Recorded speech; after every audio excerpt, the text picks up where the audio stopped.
Chapter 2. We find our ship. That morning I looked around Nantucket for a good whaling ship. I stopped looking when I saw the Pequod. It was tall and strong. Its wood was dark from many years on the wild oceans. I went onto the ship. A man sat at a table with a big book in front of him. He wore a long black coat and a big black hat. He didn't smile. "This is a fine ship and I want to go whaling with you." "Where do I write my name, Captain?" I asked happily. "I'm not the captain. Captain Ahab is sick.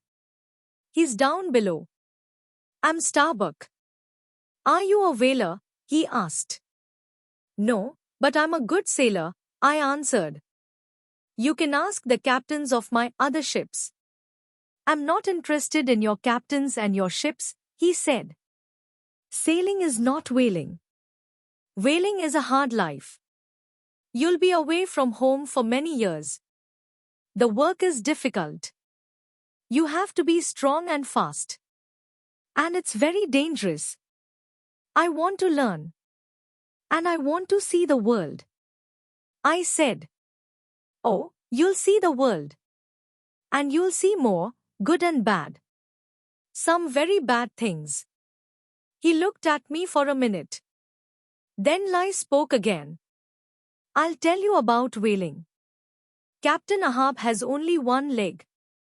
And do you know why? Because a whale took his other leg. A huge whale took it off." I said nothing. What could I say? "So, you want to be a whaler on Captain Ahab's ship? Can you look into the eye of a whale? Can you stand in front of its huge mouth and throw your harpoon?" "I can and I will," I shouted. "I'm not afraid. I'm a good sailor. You'll see. This is my life and I." He stopped me and turned the big book around. "Write your name here," he said. His eyes were tired. "Thank you." "You won't be sorry," I said. "Don't forget my words," he answered. "I have a friend. He's a good whaler," I said. "We'll see." "Bring him tomorrow," said Starbuck. Queequeg and I went to the Pequod the next day. The men on the ship laughed at this huge, ugly man. Queequeg didn't say anything. He looked down at the water from the ship. Then he turned and spoke to the men. "Do you see that bird?" he asked.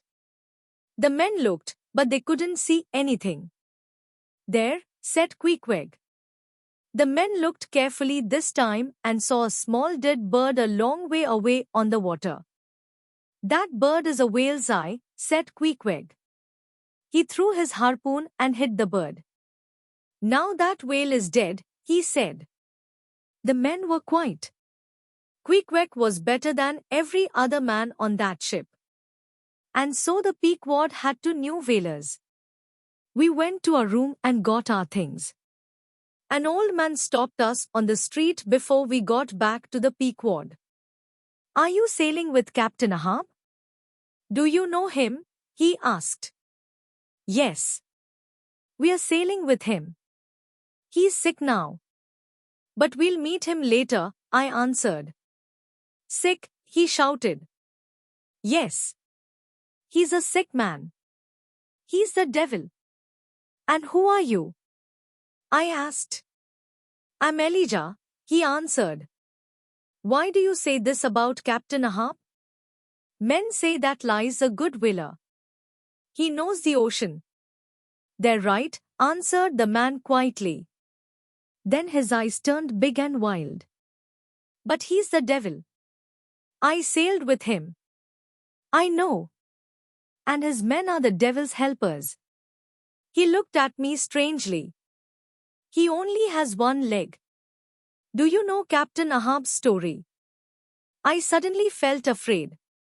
"Of course we do," I said. I turned to Queequeg. "Come, my friend," I said. "Let's leave this crazy old man."